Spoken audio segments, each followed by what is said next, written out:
Folks, we're back. This is Steve Sampson, Stephanie Phillips with another episode of Veterans in Politics. Today we have Joe Dalia, candidate for Nevada State Treasurer, and Mr. Dalia is also the assemblyman, the current assemblyman for District Number 29. But before we get to Assemblyman Dalia, Ms. Phillips. Thanks for joining us, everybody, and thank you to our sponsors. We have Dr. Ari Nagy. He's running for Congressional District 3. His website is nagyforcongress.com, and that's F-O-R, nagyforcongress.com. Get in touch with him and get on his website, see what his platform is all about. We also have Henderson's mayor, Michelle Romero. She's running for re-election. Her website is votemichelleromero.com. votemichelleromero.com. Get in touch with her. We also have Cody K. Whipple. He's running for Congressional District 4. His website is codykforcongress.com, and that's the number 4, codykforcongress.com. And we also have Dave Marlin. He is running for Las Vegas City Council, and that is Ward 6. Sorry, Dave, you're a new sign, so I'm still trying to get that in my memory. His website is daveforvegas.com, and that's F-O-R, daveforvegas.com. Get in touch with him. Also, don't forget to grab your copy of Steve's book, How to Navigate Nevada's Family Court System. If you are in the family court system and you don't have an attorney and can't afford one, jump on Amazon and grab a copy of this book. It is a self-help book. It will help you navigate that system. It is $14.99. Also, we have a merch store. It's VIPImerch.com. VIPImerch.com. There's all kinds of fun things for you to check out there. And also, this is the last call for Valentine's Day Ball tickets. That is coming up on Saturday, February 7th, and you can jump on veteransinpolitics.org and get your tickets. So we only have a couple of days left, so grab those quickly, and we will see everybody on Saturday. We're looking forward to that. As far as a rant, oh my goodness. New York City. People. So you guys elected this socialist guy named Mamdani. Can't even pronounce his name. What a disaster. Already, this storm rolls in. They all knew the storm was coming. You see trash piles all over the city. Snow is not cleared out. People can't even get their cars out. You can't walk on the sidewalks. And 16 people died and froze to death.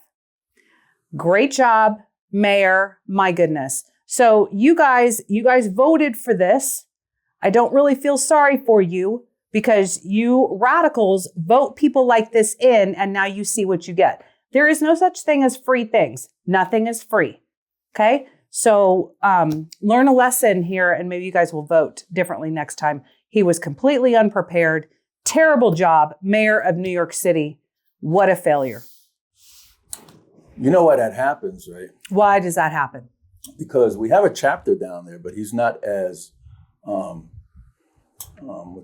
active as we are. Now, if you and I were in New York City running that chapter, oh my God, that wouldn't happen.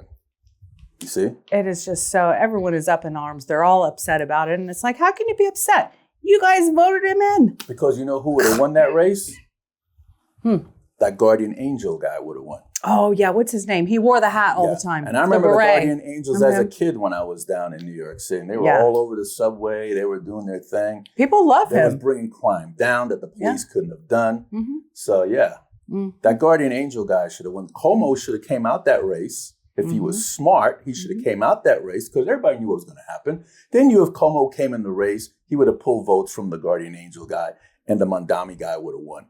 Yeah, I think that's why it happened, because Cuomo should have came out that race. Then the Guardian Angel guy would have won. He took votes away from him. He would have been much better. You know what, New York, you got what you deserve. So sorry. And that's that. Deal with the snow and the trash in your streets. I know. It's terrible. Did you get your Valentine's Day ball tickets? I did not. Joe, where have you been?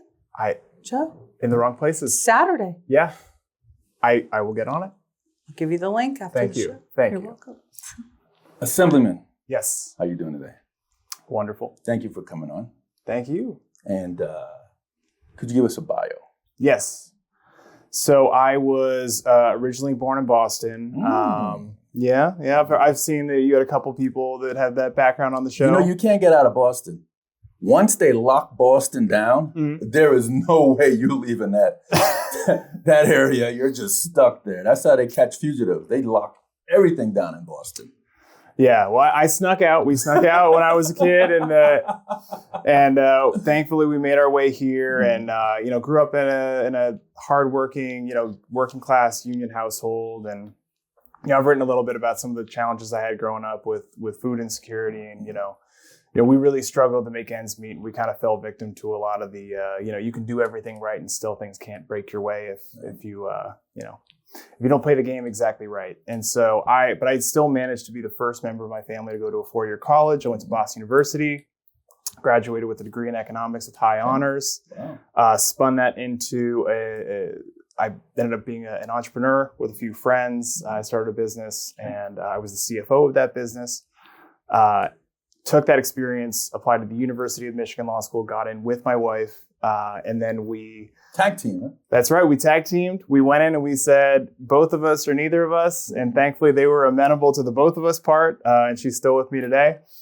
But I was really focused on, that experience in entrepreneurship really focused me on the beauty and like kind of how fundamental that is to the American dream, the small business. And I just kind of fell in love with that. And I knew that, like, even if I couldn't hack it as an entrepreneur myself, because I tried it, and it is so challenging to do, and I have utmost respect for the folks who do it, they also need a really good attorney. And so that inspired me to kind of go that direction. And so for the past almost 10 years now, I've been a business attorney, and I started my career in Silicon Valley, working with some of the top investment firms and sovereign wealth funds and other kind of financial parties, and then companies that are kind of the largest in their sector in the world. And so I got to see the whole life cycle of our economy, from the start of limited partners paying into these funds, the funds deploying capital to companies doing deal work. And then, most recently I worked for Facebook for a few years. I did. I worked in their privacy division. And so I got to see kind of the end stage of, you've made it, you're one of the mega companies, and you are trying to comply with some of the, the federal standards that exist. So I was so my specific role, I like to tell people I was a kind of a privacy cop, right? Like my role was to ensure that our developer platform was used properly. And so that meant, like, if there were bad actors that came on, and there were privacy concerns associated with that, and that might put us out of compliance with our federal obligations, it was my job to be the lawyer attached to those disputes. So really got a world of great experience there. And then most recently, I was the assemblyman I am still the sitting assemblyman for Assembly first term. And now, per my announcement, the reason I won the show, my last term. But it's also my childhood district. It's the district I grew up in. So you actually need to win this other seat. I do need to win this other seat. Or else you're out of politics. Yes, this is one of the at least not elected. He'll just have to run again in 28. At least not elected. Right. Yeah. And had a great first session. Went up to Carson City, and I just wanted to get things done. And my focus was, I wanted to leverage my experience, because I knew I had a unique background going into it, and I wanted to see if there were things I could do that other people weren't doing, right? So one of the things, I came in with that experience working in tech, so I knew that we could pursue something in the AI field, because there's so much going on in AI right now, and there's a need to kind of like address the craziness that's happening. And so immediately when AI came on the scene, what did people do? They used it for inappropriate purposes. Child porn was a real problem, right? With AI? Yes. And people would... They create it, right? Correct. Yeah. And on top... And then push it out. And then they would defend themselves on the ground that, like, this is not an identifiable child. And if there's not an identifiable child under some statutes, there's like possibly a defense that you didn't break the law as it's written, right?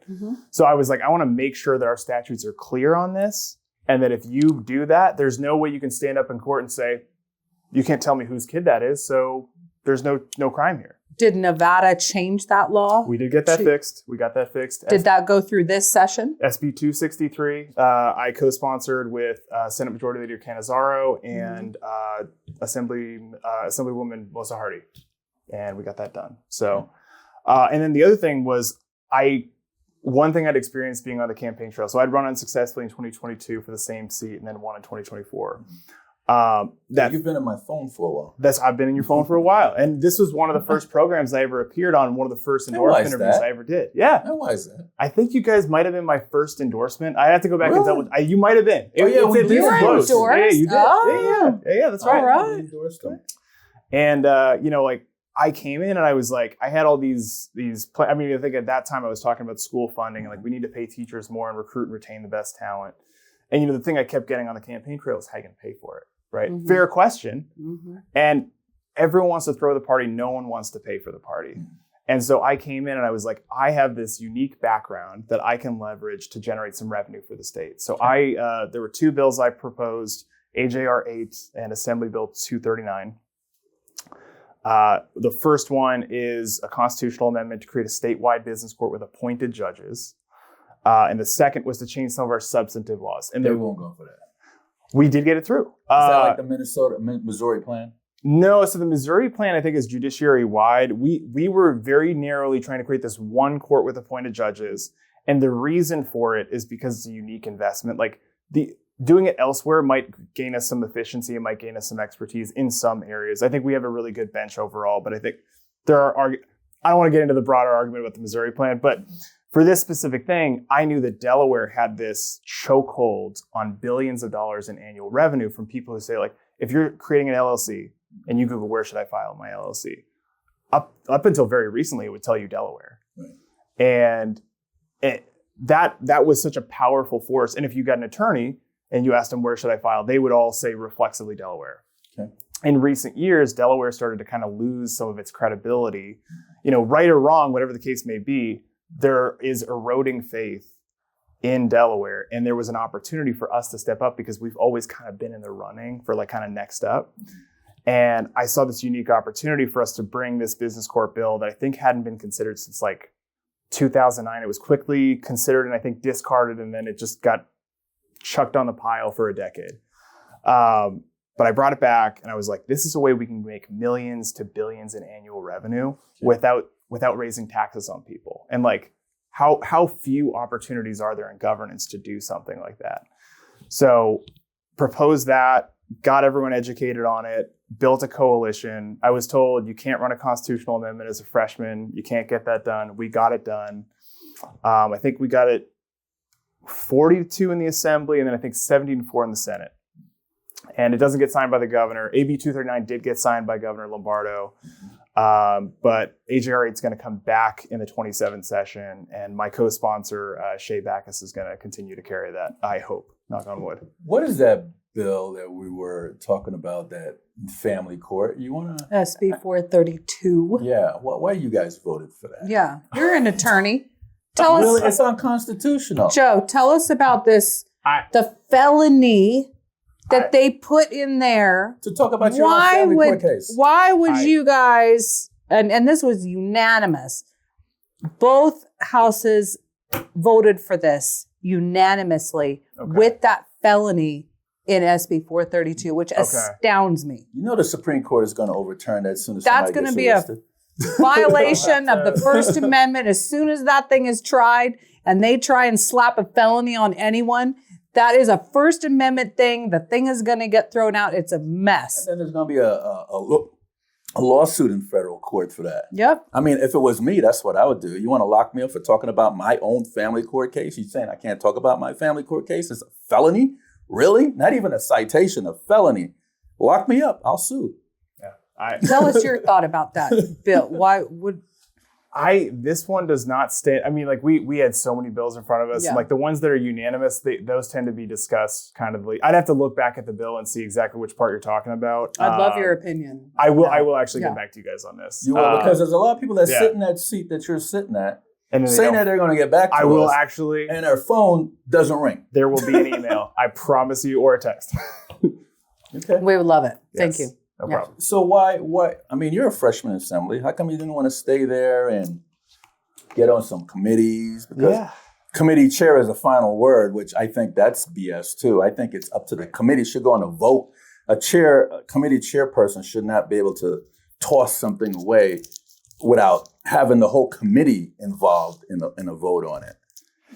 Yeah. I mean, that's. And they toss things away because because somebody's name is on there that they don't like, because somebody's from a different party and they don't like them. I mean, those are ridiculous things to toss things away. You should do it.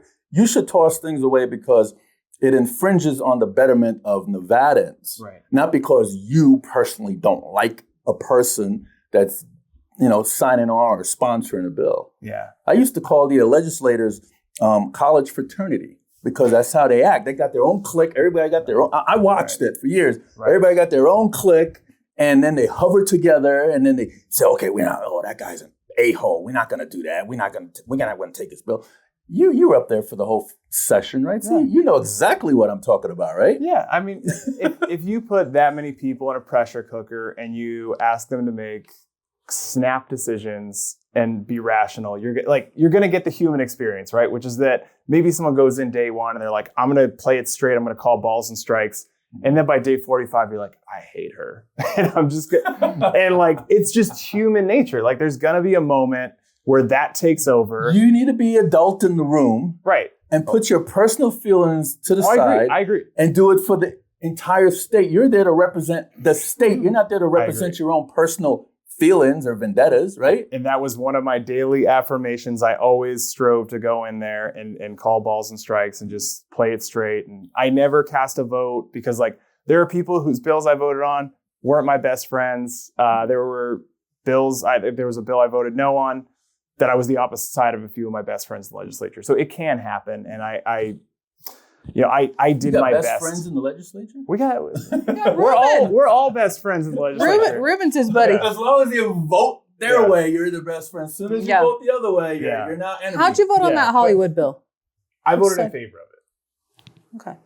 And I can explain How that. come that was so backward? Like, some Republicans, I mean, it was so backwards on support. I was surprised at that. I think that one, and then I'll get back to your question about why the jump. But on that bill, it was really interesting because you saw people look at it through a ton of different lenses, right? Like there were some people who they went budget hawk and they said, in a few years, this could create a choke point and we won't be able to spend as much. And there were some documents that got leaked in connection with that were kind of not well understood. Like there were, for example, like, I don't know if you guys saw the doc that kind of made its way around X or Facebook. I don't know where it was swimming around, but there was a budget doc that staff had prepared for us. And it showed if you maintained revenue at 3% and you spent every dime, right? So if it was really low revenue or whatever, I can't remember the numbers off the top of my head, but like if revenue came in very underperforming and then you spent every dime because you had no financial discipline, then and only then would you have a choke point.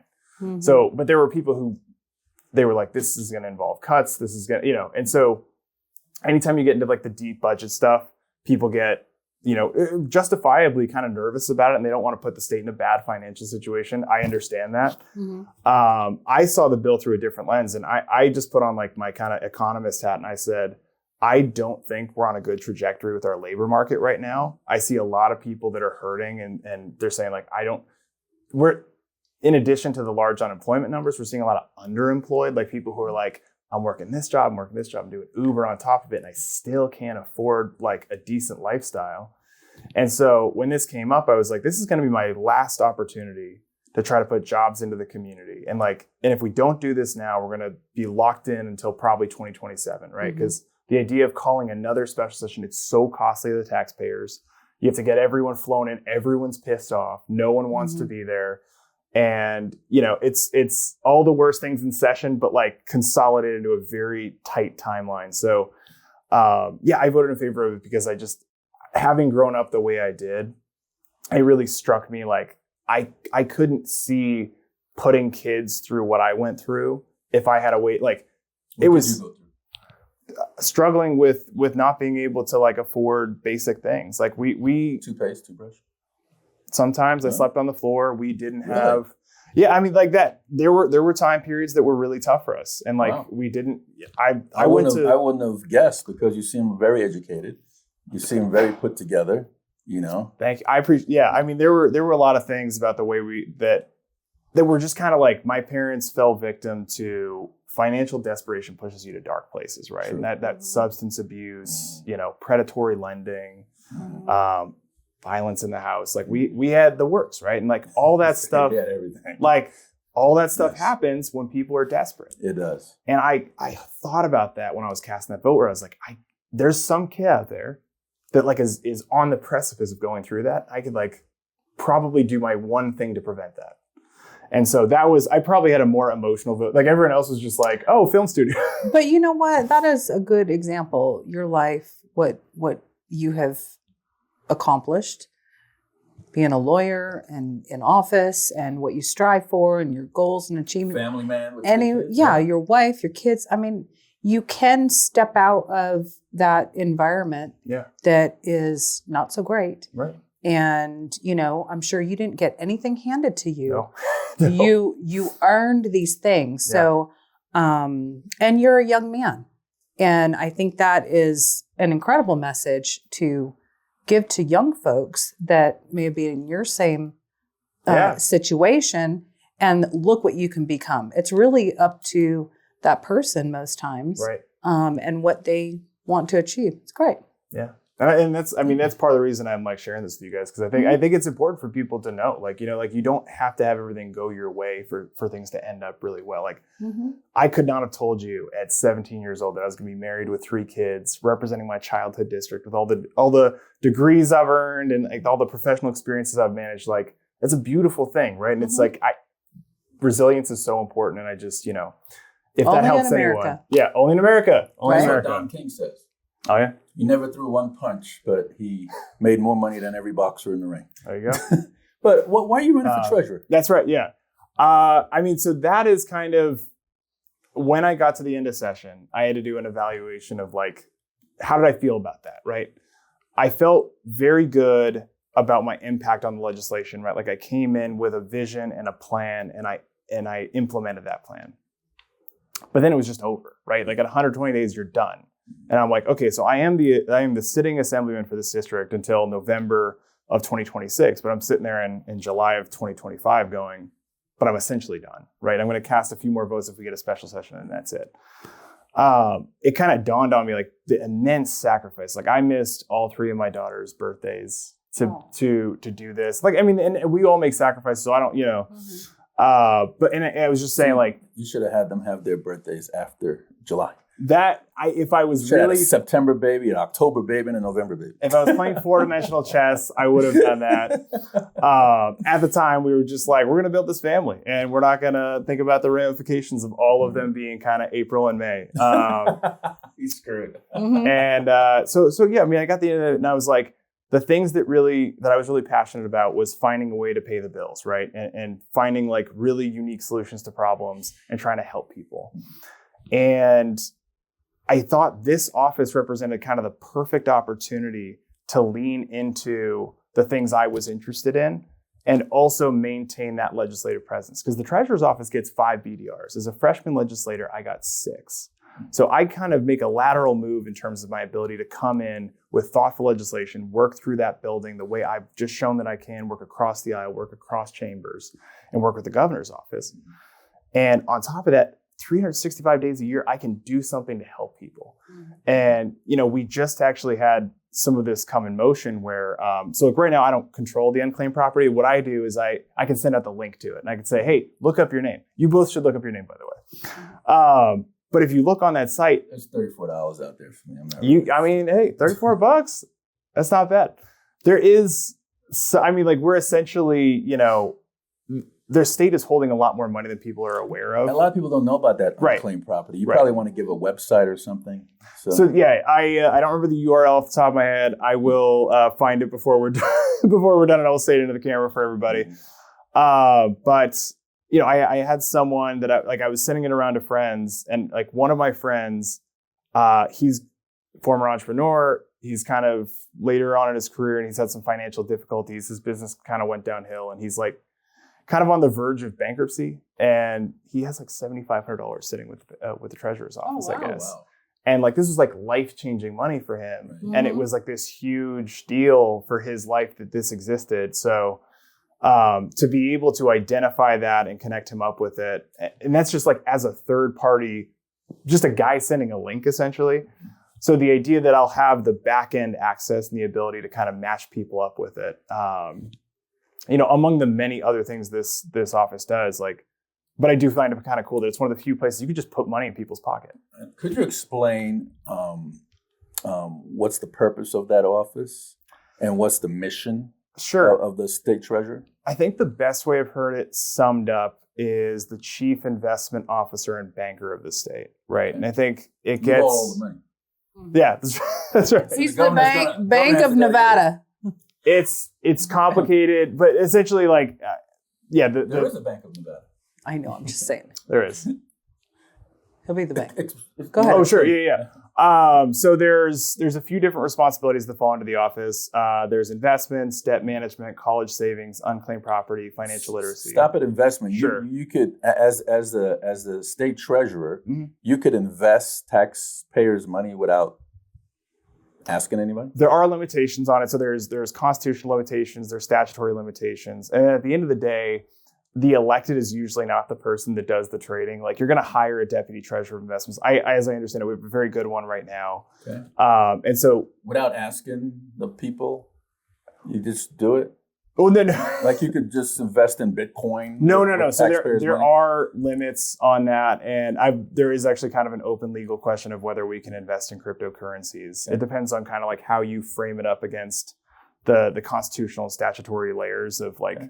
Because it's pretty spelled out. Like, there are a few different parts of NRS, and then I believe it's Article 8, Section 9 of the Constitution lay out kind of the framework that you have to operate in.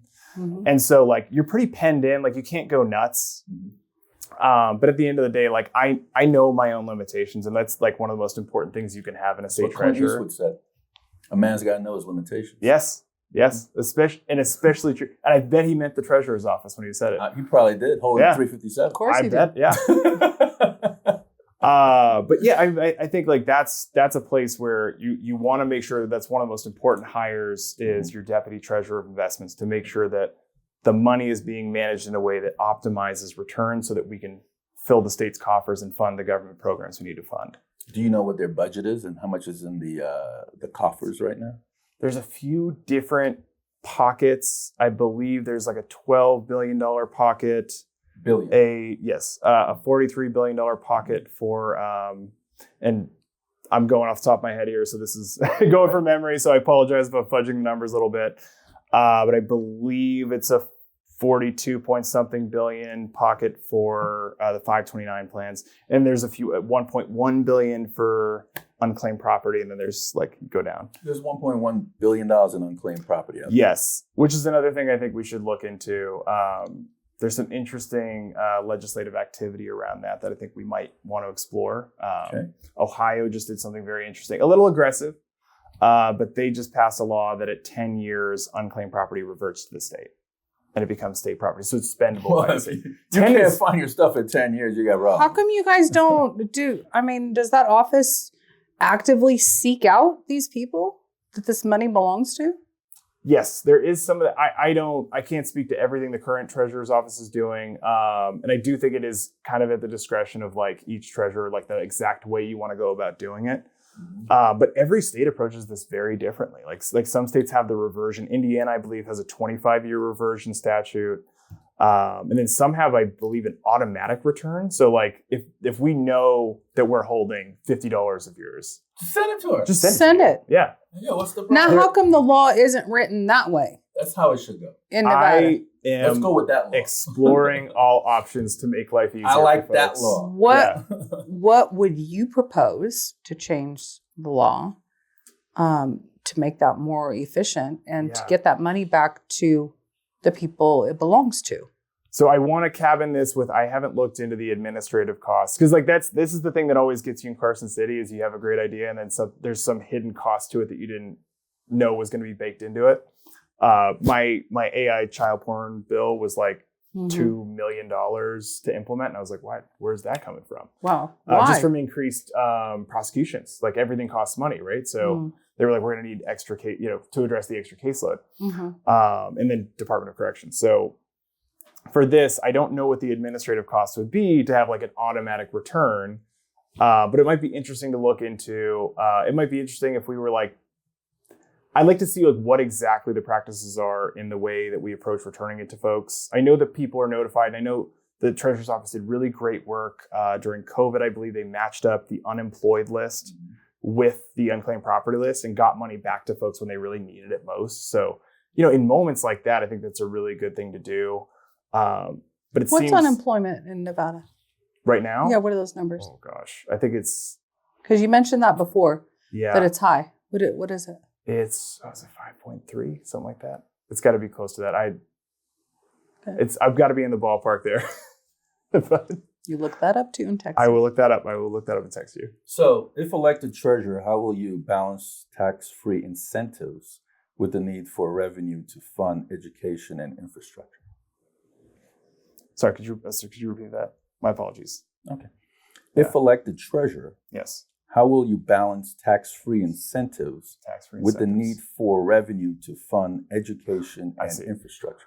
I'm going to go in prioritizing revenue. So my goal is going to be to continue down the road of exploring this Delaware money that we know to be out there. Because the work I did was great for putting us in a position to get some What does of it that mean, now. Delaware money? So, sorry, the business filing dollars. So these are Secretary of State filing fees. Like if you file your LLC in Nevada instead of Delaware, we get the fees associated with that, and that revenue goes into the community. It's very expensive, by the way. What our business filing fees? Yes. I think if you try Delaware, we look very good by comparison. It's still That's still fair. expensive. That's fair. But go That's ahead. fair. And I do think we could maybe look at how we approach We don't small like it, businesses. especially if you're managing several, corporations or Right. entities. Yeah, it's very expensive for, Right. Go ahead. My apologies. So yeah, I just want to focus on revenue going in. So like I think things like looking at the unclaimed property, seeing if a reversion might make sense. And we're in early days conversations with folks about whether that's a workable solution. Continuing down the road of trying to compete with Delaware for those business filing fees, because the upside on that again is in the billions. And then there was a very interesting piece of legislation, Assembly Bill 500, that came across during the legislative session. It was some banking reform that would have also generated some money for the general fund. And there are all sorts of pockets of very boring money out there. And I would like to prioritize, as the next state treasurer, finding every source of boring dollars we can so that we don't have to go back to the well of trying to raise taxes on working families. Do you think this seat should be a partisan seat? It's a good question. I think that the way you would govern is probably, it should be nonpartisan in the way you govern.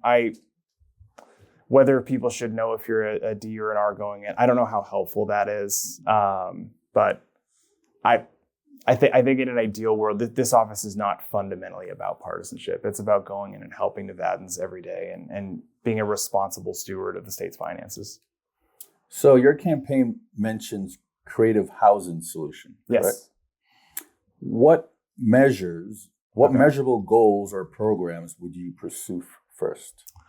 So there's one way in which the Treasurer's Office interacts with affordable housing in a really meaningful way, which is the State Infrastructure Bank, right? Which is, it was created, I believe, in 2017, got kind of funded up in 2021. It's been used to build affordable housing or to help finance the building of affordable housing. I would like to continue to go down that road and see if we can work with the folks in in the housing world to see what can we do to put things into the marketplace quickly, ideally using infill and not having to fight with BLM for more of the more land, because once we interact with the federal government, things have gone awry. So I would like for us to focus on that if we could. But yeah, through the State Infrastructure Bank, I'd like to work with the legislature, get some funds in there, get some bonding capacity in there so we can deploy those funds on affordable housing builds. How many bills do you get? 5. Oh, you get 5 as Five. as a treasurer. Yes, 5 as a treasurer. Oh, okay. Yeah, 6 as a state legislator. As a freshman assembly member, I got 6. Okay. As treasurer, you get 5. Okay. So what would you do? How would you change the state treasurer right now? And why should people vote for you instead of your opponent, whoever that might be? Yeah, I think the number one value add someone can have as an executive branch officer is being a partner with the legislature, because they have the ability. If you do not find a way to work cooperatively with the legislature, they can cut your staff, they can cut your programs, If you are a good partner with them, they can increase your staff, increase your programs, put you in a position to help more people between sessions. Sounds like a lot of butt kissing. That's an oversimplification. But I think some of it is a matter of no wonder they like, want to like me. I don't know how to do that. I do think, but I do think like if you go in, I mean, but even if it's not, butt kissing, I think if you just don't have an expertise or an understanding of the mechanics of that building, right? It's such a unique environment in Carson City trying to get a law through. And there's so many personalities you need to work through. And like, you'll have a vote, you could have a 42-0 vote with 42 different reasons people voted for them. Mm-hmm. And like, that's just the system you're in, and having the relationships that I have in that building. Like, I've proven I can work. I believe every bill I ran was bipartisan. And every bill that I got through, I was shown that I can work across party lines, across chambers, and with the governor's mansion, even when we're not the same party. So I think that's the number one thing I bring to the table. And we haven't elected someone to this office that's been a legislator in quite some time. I believe Patty Cafferata was the last one. This is the 1980s, if I have my chronology correct. But so it's been a minute. Too, huh? I try to be up to speed on the things. All right. So since you're good with history, I got a question. Sure. Okay. Did you address that last question?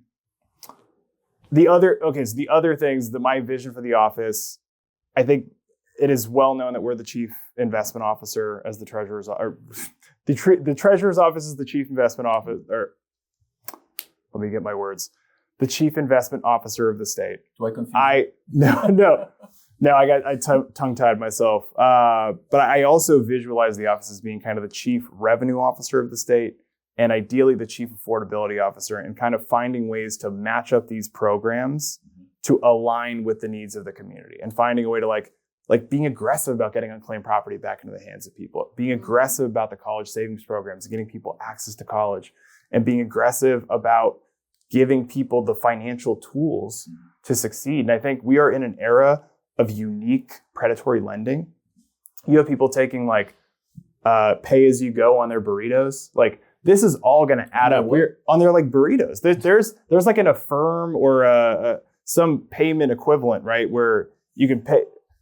I have not explored this myself, but we have created an era of unprecedented reliance on debt and credit. And this is all going to come back to bite a lot of these folks. And I think we need to start teaching kids earlier to recognize that a lot of these new things are predatory, and they're designed to seem cool and easy to use so that you are sucked into this almost impossible to pull out of situation from a young age. So sorry, that was the end of my answer. Okay, so let me take you down memory lane, okay? Okay. A few years ago, a few legislative sessions ago, okay, it was every 2 years, right? There was a bill that was passed, okay, to create recreational marijuana, okay, right, in the state, because it was medical. Yeah. Okay. And it was suggested that monies was going to be used for education, right? Increase teacher salary, build new schools, blah blah blah blah blah. Do you know what's going on with that money? It is still being used in that way. The issue that we're all of it's supposed to be used in that way. Do you know what's going on? I heard they put in a thing called a rainy day fund, but how many times does it really rain here in Southern Nevada? Well, maybe Northern Nevada it might rain a lot more. Instead of increasing taxes on people, let's use that fund. Mm-hmm. Well, COVID. We don't like taxes. We don't like taxes, and this is why. One of the things I've tried to focus on is non-tax sources of revenue, like business filings, right? Like, broaden the tax base, broaden the business filings base, and kind of build the revenue that way is my goal. But yeah, I think marijuana is kind of a declining revenue source, if I have my numbers correct. Declining. We have seen. Look at all these dispensaries that are up. I'll have to look back at the numbers, but it was at a minimum starting to kind of stagnate a little bit, and it's definitely not. It's a good chunk. It's a good thing to have. Tyrone can't even sell on the street corner of J Street anymore because of all these dispensaries. Right. Put Tyrone right out of business. Look. What do you mean it's declining? In terms of what we can rely on for the budget, it's clear we're going to need additional revenue sources, and so that's like what? What would you suggest? The business filing fees are a big part of it. I think we're gonna have to do a full examination of. What about the lottery? You know what I don't like is Sure.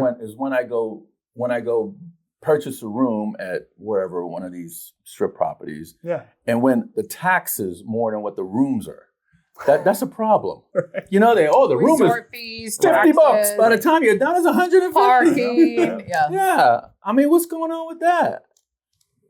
There is a bit of inflation, a bit of a fee proliferation at work here in the economy.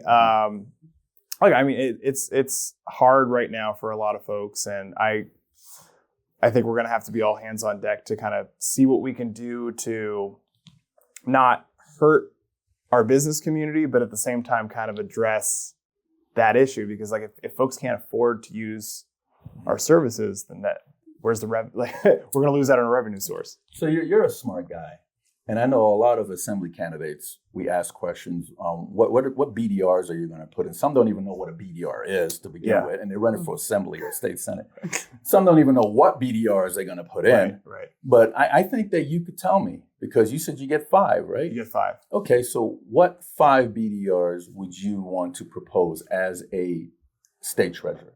As of right now, I am still working through it, so I don't want to like overcommit. But Sure. my general thought process, based if I had to do it today, Okay. I would want one bill to be associated with the state infrastructure bank and its ability to fund housing. So I would go to the state legislature and I would try to work out something to get us some more funds so we could do that. It might not be necessary to do that with one of the 5 BDRs, but if I had to use one of our BDRs to do that, I would do that. Okay. I believe one is generally reserved for cleanups. Like there's some kind of like procedural hiccup. You know, we pass laws, we make new demands of these agencies and executive folks, and they realize like, oh, this is a lot more painful to implement than you thought it was in the 120 days you guys were in Carson City. So could you guys fix this so that the process is not torture like it is right now? So there might be a bill that needs to be addressed to do that. So an infrastructure bank bill, a cleanup bill. The other 3, I mean, if I had to do it right now, revenue is so important that if I could come up with 3 revenue bills, I would go that direction. Okay. And I would try to see what we could do, again, to stay in the realm of not raising taxes on folks, making life easier, better, more affordable, but also making sure that we can pay our bills as a state. Okay. Anything else for the Assemblyman? I don't think so. I think you covered it. Oh. Okay. Well, Assemblyman, Mark is going to, well, thank you for coming on the Of program. course. Thank you for Mark having is me. going to zoom in on you, and this is your time. If we forgot to say something sure. you want to put on the books, you want to say that we didn't cover, you could say, or you can invite people to go to your website or vote for me and run for state treasurer. Right. Whatever you want. Okay. Are we doing the slow pan? Okay. Okay, sorry. Assemblyman Joe Dalia from Assembly District 29, running for state treasurer. My website is joedalia.com. I am running to make your life easier, better, and more affordable, and I hope you join us on this mission. Thank you. Well, thank you, Assemblyman. Thank you, Ms. Phillips. Folks, that's Joe Dalia, candidate for Nevada State Treasurer and our current Nevada State Assemblyman for District number 29. Where's 29 at? Henderson. We hope that you enjoy this program, and we hope it was very informative. Thank you for coming into your home and your car or wherever, on your cell phone or what have you. But I want to give a shout out to a governor candidate, Matthew Ryan Winterhawk. Or was it Ryan or Rain? Ryan. He's always watching. So I want to give you a shout out, Matthew. Good job. Keep on watching. Get more people to watch as well. This is Steve Sanson, Stephanie Phillips for Veterans in Politics. Don't go away, folks. We got another show.